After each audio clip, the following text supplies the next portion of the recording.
Next sum है √2x² + 7x + 5√2 = 0। तो इसके भी रूट्स ऑफ क्वाड्रेटिक इक्वेशन ढूंढने हैं। तो ये तो सम देख के बच्चे बहुत डर जाते क्योंकि ये स्क्वायर रूट है, तो ऊपर से फैक्टराइजेशन है, तो कोई बात नहीं, इसके भी हम फैक्टर्स ढूंढेंगे। सबसे पहले ये जो मिडिल टर्म होती है, ठीक है, इसके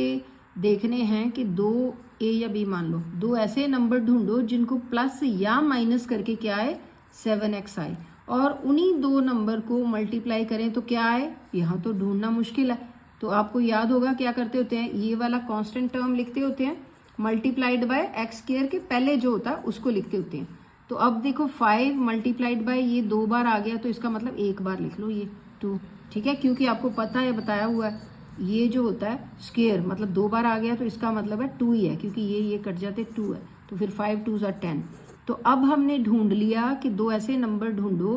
कि जिनको प्लस या माइनस करें ये आए और मल्टीप्लाई करें तो क्या आए 10 आए। अब आपको ऐसे नंबर दो पता है, पहले तो यहाँ से देख, यहाँ से थोड़ा मुश्किल होता है, आप यहाँ से देखा करो कौन से दो नंबर को मल्टीप्लाई करें तो 10 आए। एक तो 10 1 होता है, दूसरा 5 2 होता है, ठीक है, ये तो 5 2 करेंगे तो 5 और 2 7 होता है।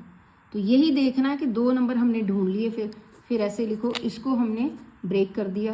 पहला ऐसे ही लिख लिया, फिर 5x, फिर प्लस 2x, प्लस प्लस के ही आएंगे क्योंकि प्लस 7x चाहिए, तो लास्ट में क्या लिखेंगे वही चीज़ 5√2 = 0। अब इसके पेयर बनाओ,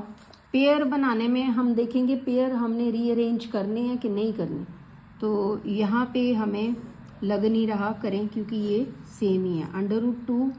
ये है और बाहर क्या आ जाएगा x है कॉमन, तो अंदर √2 + 5 ये कॉमन आ गया, ठीक है, प्लस यहाँ पे क्या आ जाएगा, यहाँ पे क्या कॉमन रखना है, यहाँ पे कॉमन है क्योंकि यहाँ पे ये √2,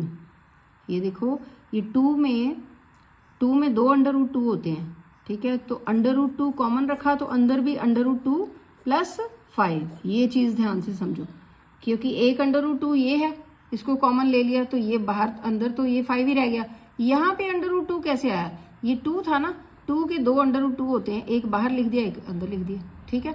तो अब हमारा ये सेम हो गया √2 + 5 और बाहर क्या हो गया x + √2 = 0। अब इस केस में या तो x + √2 0 है या √2 + 5 0 है, तो इस केस में x की वैल्यू -√2 हो जाएगी क्योंकि इधर जाके चेंज हो जाएगी साइन,